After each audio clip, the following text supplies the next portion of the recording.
interesting thing about your movie, why I made a curator's pick of the Hollywood Fringe Festival. Community, heart,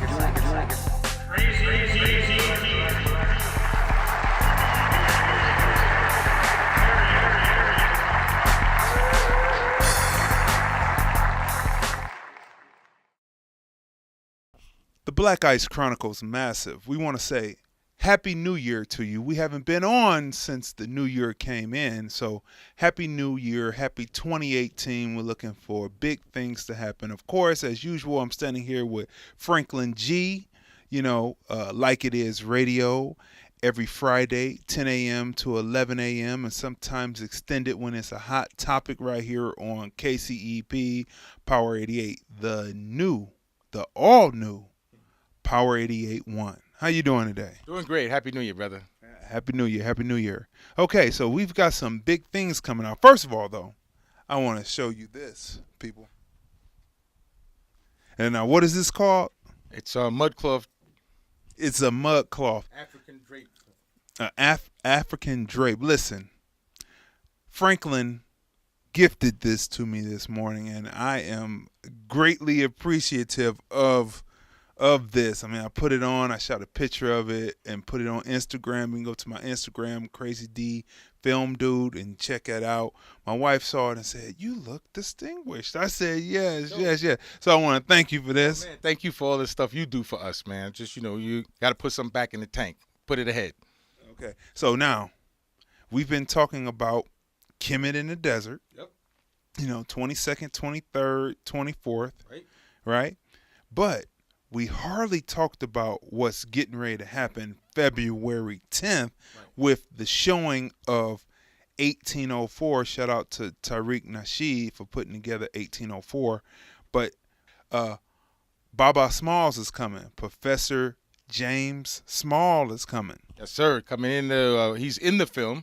It's a documentary about the Haitian Revolution in Toussaint Louverture and some of the characters that persisted through the Haitian culture that we don't know about, who strengthened the country at the time when they lost Toussaint Louverture. But it's the Haitian Revolution movie, 1804, and he's in it. He's going to also talk to us about the implications or what happened in the rest of the world as a result of the Haitian Revolution, the first country that really took back their freedom, so to speak, from the oppressors that engaged them in slavery in Haiti and Santo Domingo, which is called at the time the island of Hispaniola. Half of it's French, half of it's Spanish. But Baba is a wonderful teacher, PhD. He's done it all. He's worked with Dr. John Henry Clark. He worked with Malcolm. In fact, when Malcolm was assassinated, he became the imam of Muslim Mosque number 7 in New York, which is the mosque that Malcolm started. So James Small is a professor at City College for over 20 years. He and Dr. Leonard Jeffries have created more black PhD Africana Studies candidates than any place else on the planet. You could talk about Skip Gates at Harvard or anybody else, even Malefi Asante at Temple. During the time that they had at City College, they had some of the greatest professors, including Dr. Scobie, and I could just go on and on. But we're talking about what we're going to be doing on the 10th here in Las Vegas for free. And all these events are free because that's what separates us. If you got to pay to get some education, we know what that is. People don't get it properly. In as much as you can get some things at Catholic school, you can get some things at private school more than you get at public school. It separates us. What you get at public school is for free. It may not be the best, but it encourages and enlightens us to start, and it's just a mere bones. We got to put the meat on it. So that's what we're doing here with this Black History Month program we put together on February 10th, 1804, being shown at the Charter School 100 Academy of Excellence under the principality, I guess that's a word, of Dr. No, she's not a doctor, but under Rachel Connor, who is the principal there, is opening up the facility on a Saturday for us to engage in the cultural development of our people by showing this movie, hosting it, and we'll have some vending out there. And as I said, this is all free, and then we'll get to hear from Baba Smalls. You can't put a price on that. I mean, the guy is a master teacher, and the fact that he will tell us what happened under his own study and tutelage of understanding the religion, because he is a Yoruba priest. He's had several titles. I don't want to mess them up. And he is also, as you know, an imam in the faith, and he's also aware of the Black Revolution in Haiti, having participated in so many things on the island, on the continent. He goes to the continent regularly. The brother's connected. That's all I can say. Baba Small, we look forward to having you out here. Now, let's do some expansion of knowledge here. Right. In the news, you were speaking of Haiti in 1804, but in the news, we've had a president that said that basically those are shithole countries, and being that everyone is saying it in the media, why not I say it too? Viewer discretion is advised. But he said shithole. Now, there is a thought in the conscious community, black conscious community, that the immigrants that are here, now that the immigrants are being possibly kicked out and possibly in March, if the Dreamers situation DACA falls through, that opens up more of an opportunity for skilled workers in the black community who were not getting jobs, who were skilled in coding, trained in coding and all that, will be able to take those jobs up. What do you think about that? Do you think that some of Trump's plans are indirectly affecting the plight of the black man, where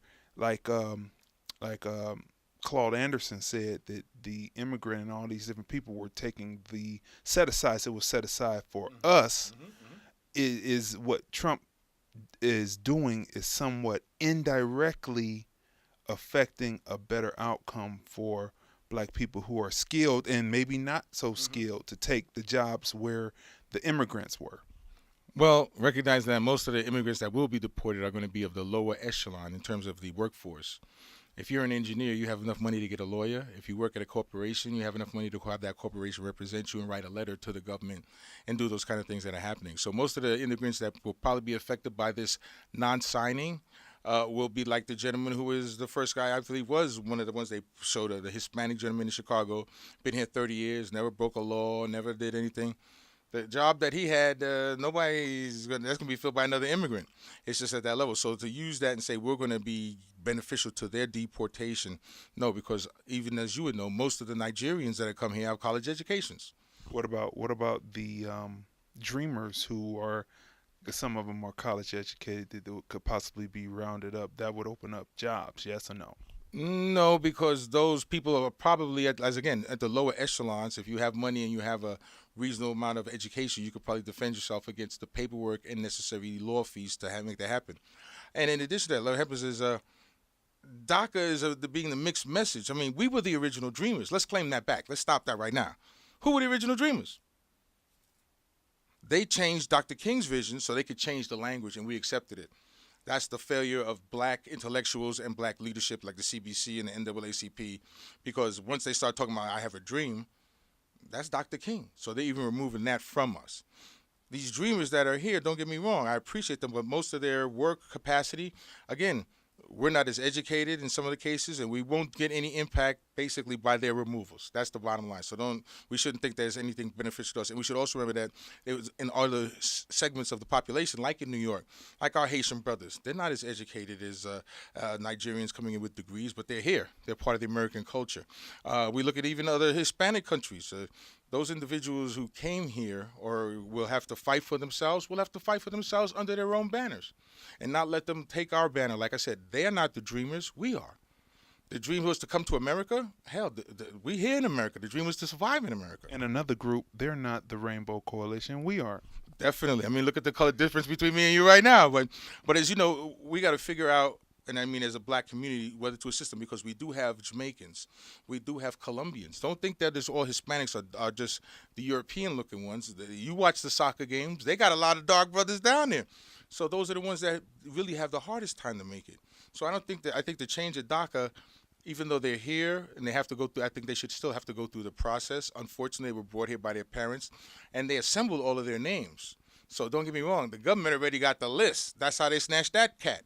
So the reality is that, when that happened, I have to say this, I have to put this out here now because it's in motion now. So now, when that first happened, I said, Obama is getting the people to give up all their names. And what if the wrong president got into office? It would almost seem to me like a setup. It is. It was. I mean, they did it in other ways also, because they filed out college applications saying that they were this individual seeking more money from the government. They also were in the educational system for the entire time they were here, and maybe not under the same tax auspices as the black community has been for years. Because when they come to this country, there's his own little community of immigrants that could survive the first couple of years without any real contact to the system. So when they did become in contact to the system, they were engaging in our educational system, competing for the same dollars that we have in our schools because they are in our schools.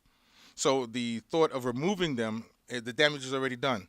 We have to figure out how it is just going to be effective enough that those who are going to compete at the same level fairly, and that also includes immigration. So there's also a thought in the conscious community now that the Nigerians and some, not all Nigerians and not all Haitians, but some of them had a, let's just say, coon spirit on them, and they weren't speaking out on black issues. Matter of fact, a few own media outlets that show black people in poor light. Right. African Americans. Yeah. Well, we're black, and they're international. Right. So, where do we fall on that? Should they just, carry their own weight, and we carry our weight, or should we bleeding heart lead out to them? Because some of in the conscious community said, "Well, you never spoke out for us when a situation come. Okay, so now that's up. You stand on your own and fly your own banner, and everyone stands on their own, because we, as a people who were taken away, have a different aspect than someone who was colonized. It's your land, but you're colonized. We had to come here, learn the language, and then still achieve, and then still hold on to some of the culture and start the alphas, the kalpas, the zeta. We've always been that way. I mean, think about it. Even as we were slaves on the slave ship, we didn't speak the same language. We weren't all from the same region. This goes back to the dialogue we had before. We're not all together. Why do we have to be all together? You know what I mean? Even like this women's march that's coming up. It started out for black women. Actually, it didn't. Well, when you watch MSNBC, right? And most people don't know that the black women said, "Wait a minute, you're not leaving us out," and they had to step into the Arab and the white and the Jewish women who were running it and said, "You're not leaving us out." But they were left out because we don't get any proper legislation. But as I'm saying, the theory that we all have to be together, I don't accept that. I accept that we have certain goals and certain common interests, and those we should work towards having. But as you said, Africans, some come out to our events. I'm sure some know Dr. King and things of that nature, or they know about the affirmities that happen, things to the black community, Trayvon Martin and things of that nature. I'm sure they're aware of it. They haven't spoken out. Maybe it's the time that they should have. Maybe this will lead us forward. But at the same time, look at our Haitian brothers. In New York, they're protesting. They don't need nobody to tell them to protest. Even with our women, they don't need anybody to protest. I'm thinking that each group has to find out what it is they're particularly good at and want to make it so that it's their ideal, their goal. And whoever, so like Marco said, whoever wants to help could come on board. But as a support mechanism, not as a leader. He said that, you could come and join our organizations, but don't run them. You could come and join our organizations, but don't set policy. Help us. Don't guide us. Help us. It's much like what Stretch told me before. You guys did some work. Okay, now it's time to get out of the way. Guide me. Suggest to me what things I could do. Don't tell me. Same positions. So we got to figure that way forward. And as I said, everybody don't have to be together, man. Even in the friendship that we wasn't always on the same page, but through time, osmosis, we identify on a few things we could work together. That's what it's got to be. You can't force feed anybody to be with you. If they're going to be down with you, as we see with our elected officials, and even with our Spanish brothers and sisters who want us to jump on this DACA thing, yes, there's some blacks who are affected by DACA, but the face that they put on it is Hispanic, so that turns blacks off. No, show some blacks. It's not just your issue. Yeah, there's a lot of y'all, but if you want us to be part of your revolution, include us. Include us as part of the policy-making direction you're going to take. That's DACA. That's what it should be. They're Haitians, they're Jamaicans, they're Colombians, they're Puerto Ricans, they're Dominicans. I know lots of melanated people from other countries. They should be, the emphasis is just as important as Hispanics, but every time the media gives it, they give it to us just Hispanic. And the Hispanics, sometimes they do come out. I didn't see any of our elected officials, black or white, at Trayvon Martin. I didn't see protests here. I don't see any of them. So we can't fault them if our own aren't doing it, and then we don't go to their stuff. Because many elected officials are told, oh, well, you don't go to this one or you don't go to that one, so I'm not coming to yours. Maybe that's the way it's supposed to be. Work within the confines that your strength is, which is what Donald Trump is doing. He don't care about nobody on the outside. If you're not part of the I'm pure white or whatever it is, you ain't down. That's it. You ain't down. If you're not pure white, you're not down. And that's what we're going to lead at, because I believe that he's sly as a fox. I believe that he is playing chess. It was a guy that was on MSNBC, and they interviewed some of his supporters, and they said he's playing chess at 3 different levels, and everyone else is playing checkers. And so that's what we're going to lead at for this week. We're going to speak on Trump and some other issues that tie into that next time on the Black Ice Chronicles.